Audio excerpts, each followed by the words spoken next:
Tetapi memang kedudukannya dalam Islam, Nabi Isa itu adalah seorang nabi, seorang utusan Tuhan, bukan sebagai Tuhan, bukan pula sebagai anak Tuhan, seperti yang diimani oleh saudara kita umat Kristiani. Berdasarkan dalil yang begitu banyak, baik dengan pendekatan Al-Quran maupun pendekatan Alkitab. Saya ulangi, umat Islam wajib beriman kepada Yesus.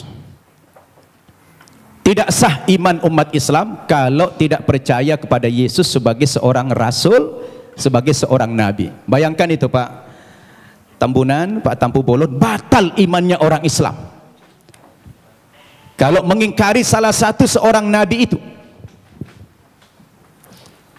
Makanya dalam sharing saya dengan umat kita Nasrani, saya selalu katakan begini, kalaulah seandainya agama Kristen itu yang benar, dengan tokohnya adalah Yesus, kemudian umat Kristen masuk ke dalam sorga, insya Allah umat Islam juga akan ikut masuk ke dalam sorga. Kenapa? Karena kita beriman kepada Yesus.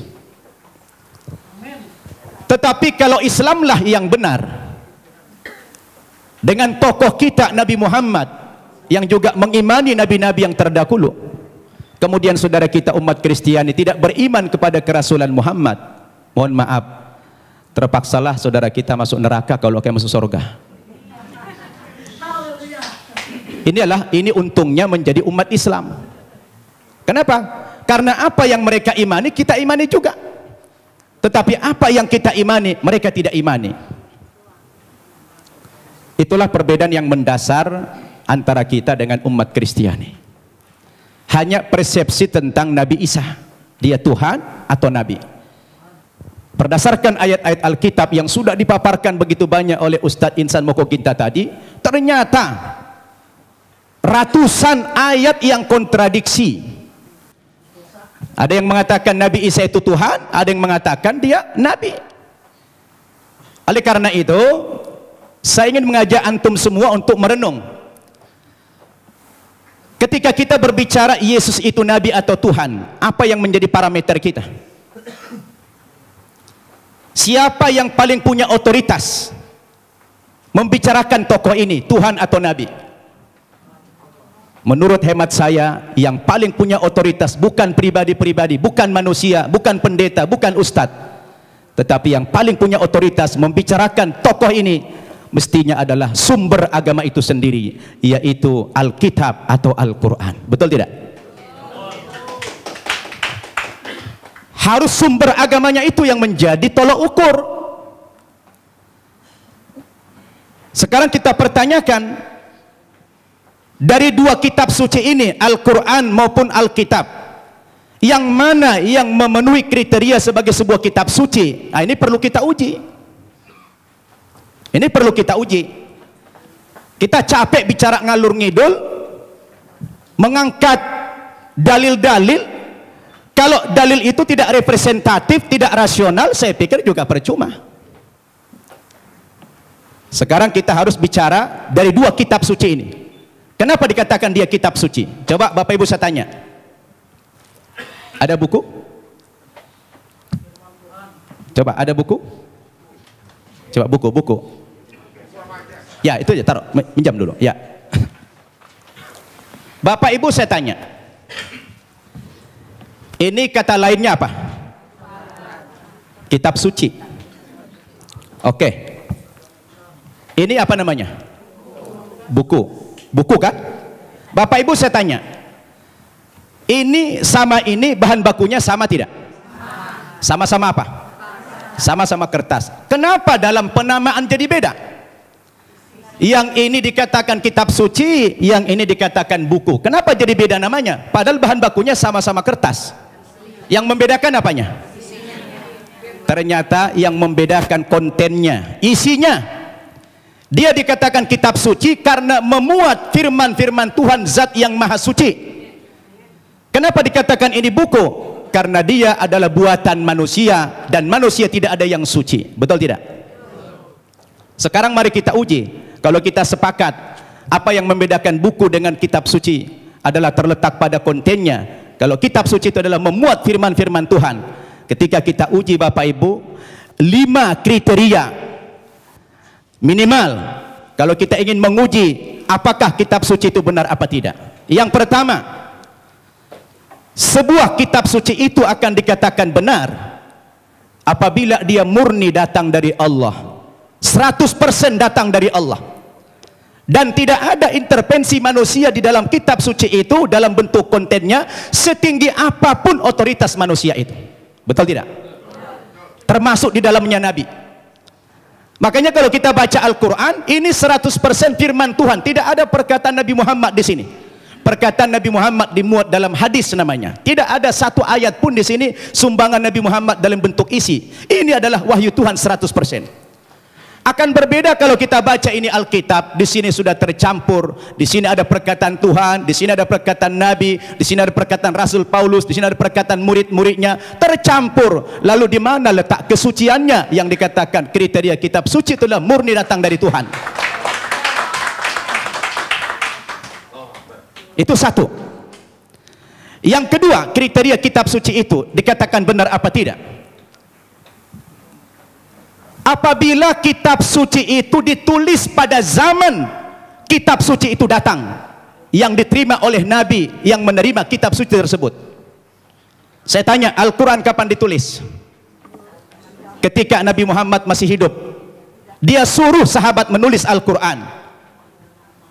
Karena dia tidak bisa membaca, tidak tahu menulis, dia minta bantuan sahabat. Sahabat menulis. Dan dia hidup sezaman dengan Nabi. Begitu selesai ditulis oleh sahabat, dikonfirmasi tulisan dengan bacaan Nabi sama apa tidak, di cross check supaya tidak terjadi manipulasi. Kenapa? Karena kitab suci itu jadi pedoman. Sekarang Alkitab kita tanya, kapan ditulis? Lalu siapa tokoh yang menerima Alkitab?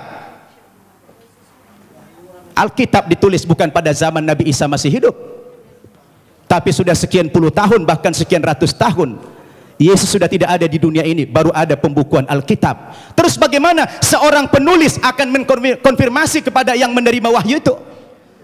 Maka kemungkinan terjadi manipulasi sangat mungkin. Sebab yang namanya wahyu itu haruslah dari Tuhan, tidak boleh dari rekayasa atau karangan manusia. Betul tidak? Dua itu kriteria, dan Alkitab gugur menurut hemat saya di situ.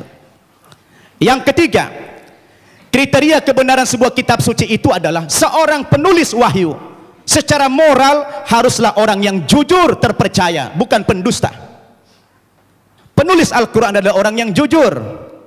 Sekarang penulis Alkitab, bagaimana Alkitab disandarkan kepada Yesus, disandarkan kepada Musa, disandarkan kepada Nabi yang lain, sementara sang penulis tidak pernah jumpa dengan yang menerima wahyu itu? Bagaimana ini?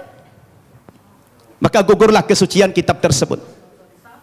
Kemudian yang keempat, kriteria kebenaran kitab suci itu adalah apabila isi kitab suci itu tidak kontradiksi, satu isi dia. Kalau sudah bertentangan satu ayat dengan ayat yang lain, lalu yang mana yang mau dipegang?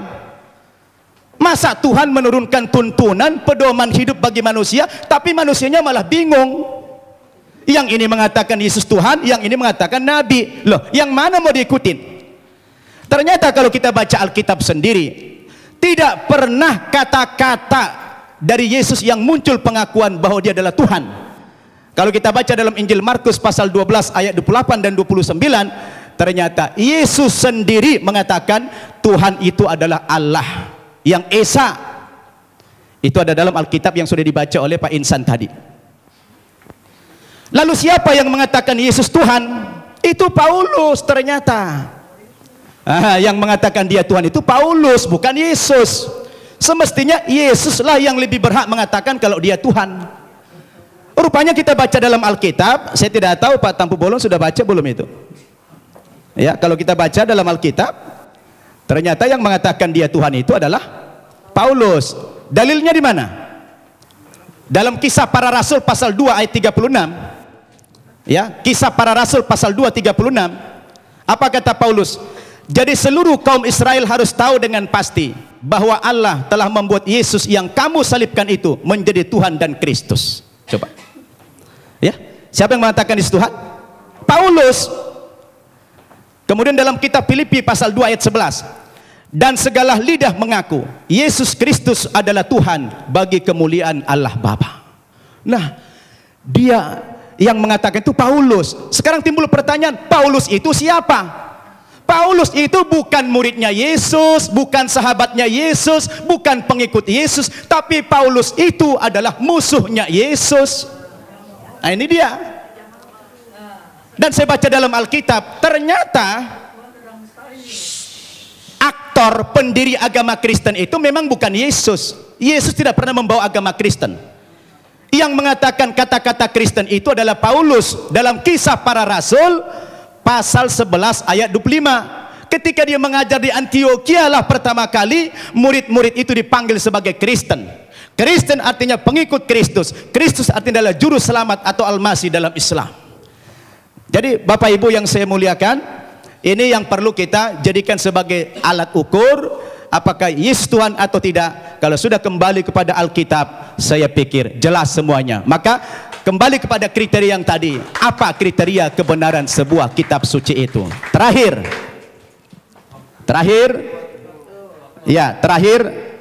kalau saya baca dalam Alkitab, ada beberapa alasan-alasan yang mengatakan dalam iman Kristiani dikatakan dia Tuhan. Yang pertama, rupanya karena Yesus itu lahir tidak punya bapak. Karena ajaib dia lahir sehingga dianggap Tuhan. Lah kalau kita bicara logik, sebenarnya Nabi Adam itu lebih berhak menjadi Tuhan karena dia tidak punya bapak, tidak punya ibu. Yang kedua, dikatakan Nabi Isa atau Yesus itu pernah menghidupkan orang mati, lalu dikatakan Tuhan. Tapi saya baca dalam 1 Raja-Raja pasal 17 ayat 20 sampai 22, rupanya bukan Yesus satu-satunya yang pernah menghidupkan orang mati. Ada nabi yang lain namanya Elia. Elia juga pernah menghidupkan orang mati. Lalu kenapa Elia tidak dipanggil Tuhan? Nah, ini menjadi pertanyaan yang menarik sekali. Sayang sudah dekat, saya sudah habis waktunya. Jadi terima kasih Bapak Ibu. Mudah-mudahan dialog kita terus berkembang. Wassalamualaikum warahmatullahi wabarakatuh. Waalaikumsalam warahmatullahi wabarakatuh. Bapak Ibu, inilah saatnya Bapak Ibu untuk bertanya. Assalamualaikum warahmatullahi wabarakatuh. Nama saya Winda dari BSD. Saya mau menanggapi masalah yang kita di Islam adalah kita diperintahkan juga dihimbau untuk berdebat seperti yang dikatakan bermusyawarah pada saya sering bermusyawarah dengan teman saya di Malang. Dia orang Kristiani, bergereja di Betani, dan dia mengaku sekolah pendeta. Saya sering berdialog dengan dia dan pernah saya mengatakan dalam kasus penghinaan Nabi Muhammad ini, akhir-akhir ini saya pernah bertanya kepada dia, apa pendapatmu jika agamamu dinodai? Kemudian dia menjawab, Kristen bukan agama. Nah, dari situ saya bertanya-tanya, kalau memang Kristen itu bukan agama, lalu Yesus yang diimani oleh orang Kristiani sebagai Tuhan itu sebagai apa? Sedangkan kalau di Islam kan sudah jelas bahwasanya Islam adalah dinullah, agama Allah, salah satunya agama Allah yang diridhoi Allah. Tapi kok dengan dia berbicara seperti itu, teman saya yang itu bagaimana menurut Bapak dari Kristiani ini? Gitu, makasih. Adalah Allah dan Allah itu adalah firman. Firman itu adalah roh. Jadi satu, tiga menjadi satu gitu. Jadi di sini dikatakan juga kalau saya nggak mau berdebat ya. Suami saya juga dulu Muslim. Suami saya Muslim selama 38 tahun pernikahan. Kami menjalani dengan sangat luar biasa. Dia Muslim, saya Kristen. Sampai satu saat dia sendiri yang mau jadi Kristen. Tidak pernah saya suruh. Karena tidak ada paksaan kepada agama. Dan Kristen itu memang Yesus itu adalah jalan keselamatan. Karena dia berkata, akulah jalan hidup dan kebenaran. Tidak ada yang sampai kepada Bapa kalau tidak melewati aku gitu ya. Di kitab Yohanes 13 ayat 13 dikatakan, kamu menyebut aku guru dan Tuhan. Dan katamu itu tepat sebab memang akulah guru dan akulah Tuhan. Jadi di situ dia katakan juga dia guru dan dia Tuhan. Dia katakan nabi, dia dikatakan segala macam dia dikatakan. Bahkan dihina, dipukul, diludahi, tendang. Tapi apa dikatakan waktu di kayu salib? Ampunilah mereka karena mereka tidak tahu apa yang diperbuat mereka. Kenapa kok takut dia Yesus sama malaikat? Yesus itu adalah 100% manusia, 100% malaikat. Jadi waktu dia menjadi manusia, dia lemah. Siapapun kita, waktu kita menghadapi kematian kita takut, ya. Jadi sebagai manusia dia takut. Dia takut, tetapi sebagai Allah dia tidak takut. Karena biarlah aku mati untuk menyelamatkan umat manusia. Aku mati dan aku hidup untuk membawa kamu ke surga. Aku akan pergi ke surga, menyediakan tempat bagi kamu yang percaya kepadaku. Akulah jalan hidup dan kebenaran. Dia berani berjanji. Jadi hanya itu yang bisa saya sampaikan. Hanya menjawab dari perkataan dari Bapak bahwa dia adalah Tuhan 100% dan dia manusia 100%.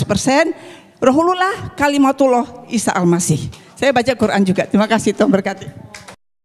Tadi Pak Yohanes menyatakan bahwa Alkitab ini adalah bimbingan Roh Kudus dan ini merupakan firman. Jadi tidak boleh main-main dengan firman ini. Oke, sekarang saya coba mau membacakan satu di Korintus. Itu Paulus berkata, apa yang aku katakan, aku mengatakannya bukan sebagai seorang yang berkata menurut firman Tuhan. Dengan apa yang saya baca ini nampaknya kontradiksi Pak, karena Paulus sendiri dia mengaku bahwa apa yang diucapkan bukan firman Tuhan. Bagaimana Bapak bisa mengklarifikasi bahwa ini adalah firman Tuhan? Itu yang pertama. Dengan Pak Luga, tadi mengenai utusan Pak, tadi kita ramai bicara mengenai utusan Yesus, utusan atau Tuhan.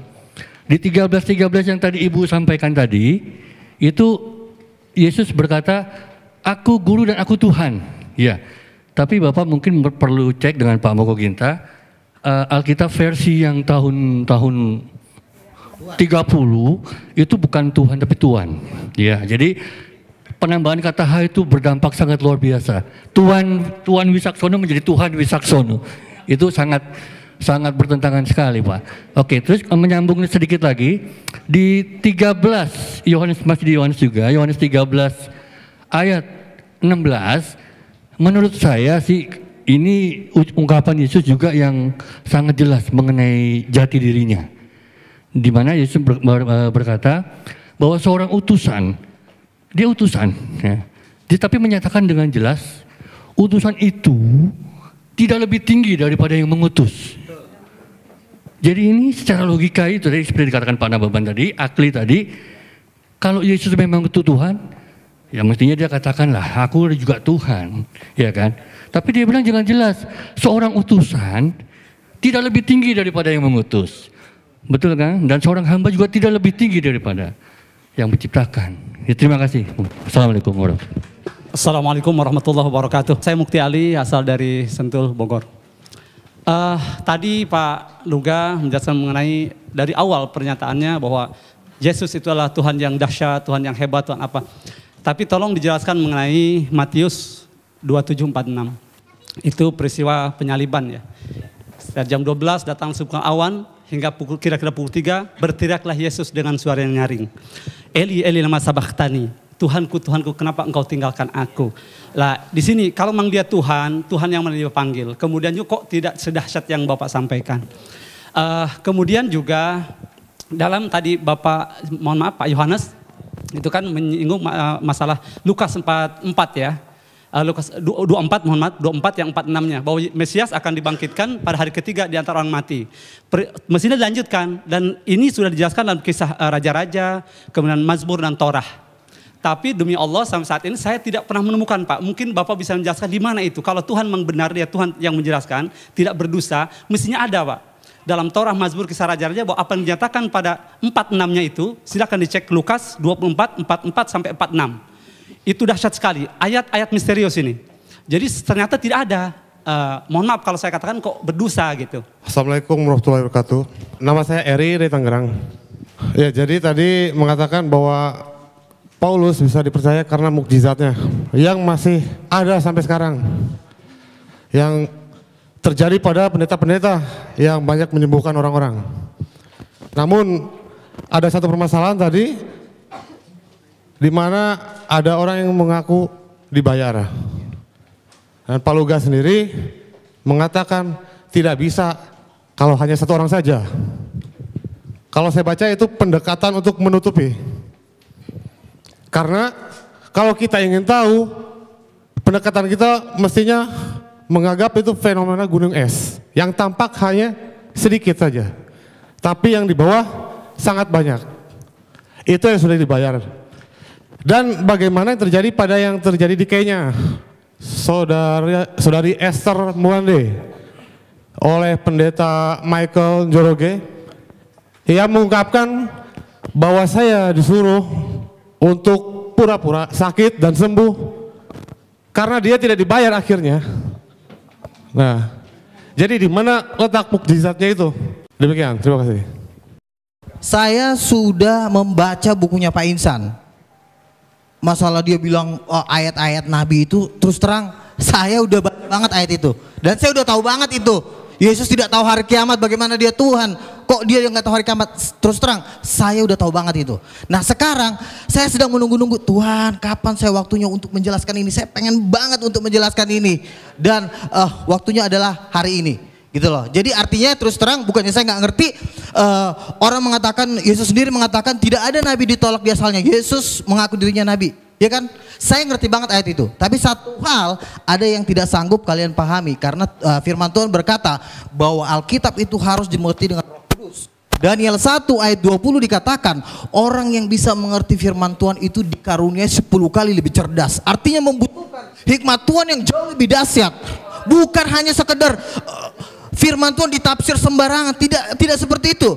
Contoh, tidak pernah Yesus berkata aku adalah nabi, tetapi dia berkata aku adalah anak Allah. Jadi Yesus tidak pernah mengaku nabi. Memang Yesus berkata seorang nabi tidak diterima di asalnya. Sebenarnya Yesus sedang mengumpamakan dirinya dengan nabi-nabi karena orang-orang yang di situ belum ada yang menerima Yesus sebagai Tuhan, hanya sebagian. Jadi kalau Yesus mengatakan tidak ada seorang Tuhan, kan artinya Yesus menjelaskan ini, arti ayat ini cuma mengumpamakan nabi itu sebagai fungsi utusan dari Tuhan karena memang Yesus dari Tuhan, tetapi dia tidak mengatakan aku adalah nabi.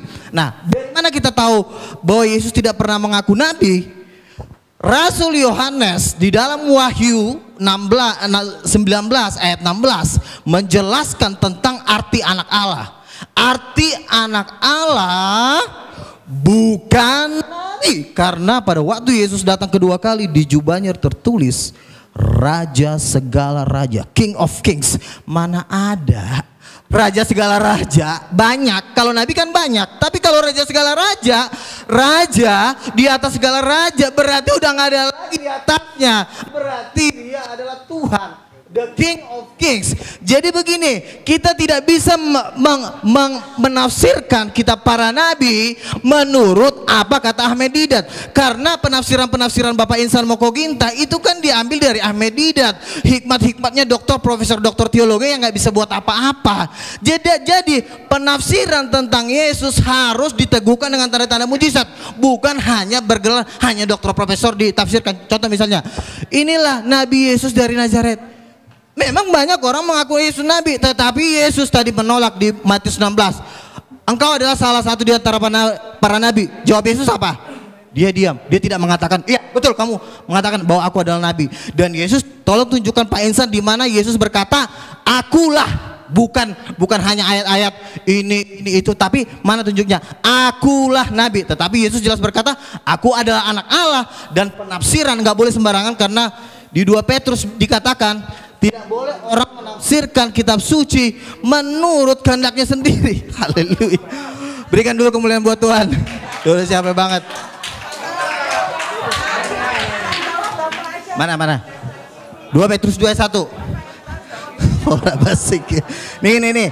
Yang terutama kamu harus ketahui. Aduh, tuh, Tuhan marah kan? Nyalain dong lampunya.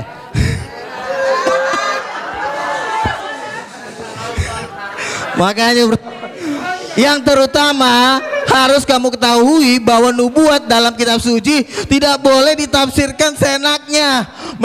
Karena Yesus ditafsir langsung jadi nabi. Rasul nggak ada bilang Yesus nabi. Petrus sendiri berkata nih, saya baca nih. Petrus diurapi Roh Kudus, ya, dan diteguhkan dengan tanda-tanda mujizat. Makanya saya bilang orang nggak boleh menafsirkan kitab suci kalau tidak diteguhkan dengan tanda-tanda mujizat, nggak boleh. Itu memang hukumnya. Makanya setiap orang yang menafsirkan firman Tuhan harus punya Roh Kudus. Saya punya Roh Kudus. Pak Insan kalau ditanya punya Roh Kudus, punya Roh Kudus nggak Pak? Nggak punya. Kenapa? Karena Yohanes 14 ayat 26 Roh Kudus hanya turun dalam nama Yesus. Nah, sekarang begini. Yesus tidak pernah mengaku nabi. Baik, tolong audien diam. Oke. Tolong audien diam. Udah.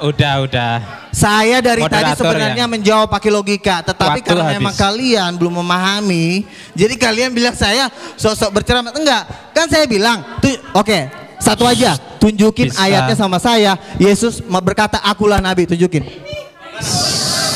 Baik, waktu habis.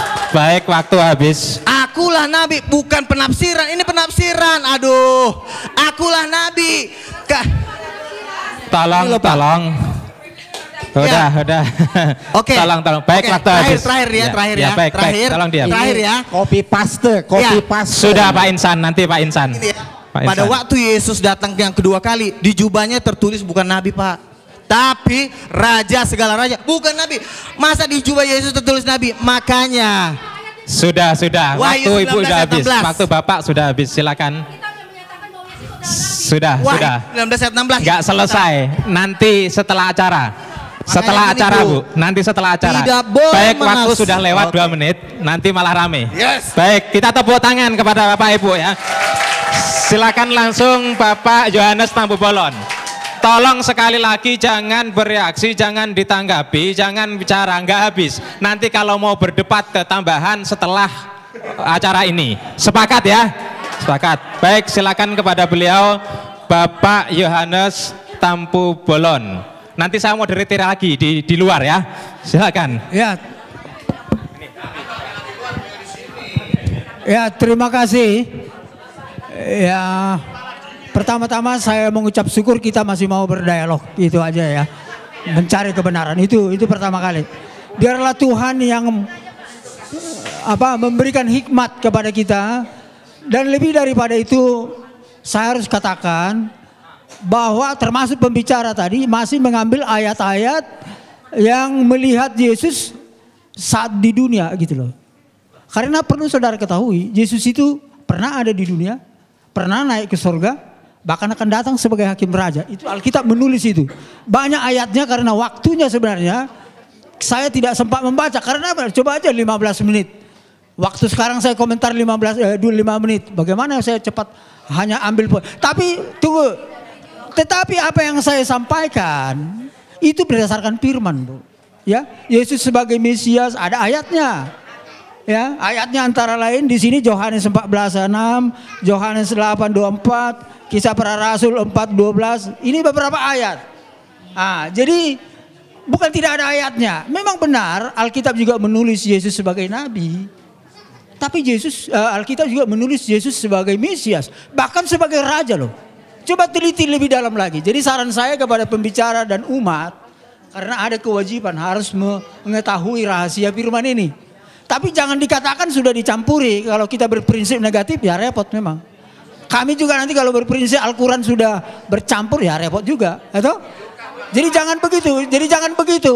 Kita harus yakin bahwa ini dituliskan oleh para nabi dan rasul.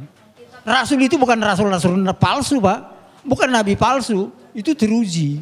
Jadi iman kita itu harus ada yang seperti itu. Jadi jangan negatif dulu. Kalau seperti itu memang susah kita titik temunya. Kita harus hormati kitab suci. Namanya kitab suci. Itu saya menghormati Alkitab.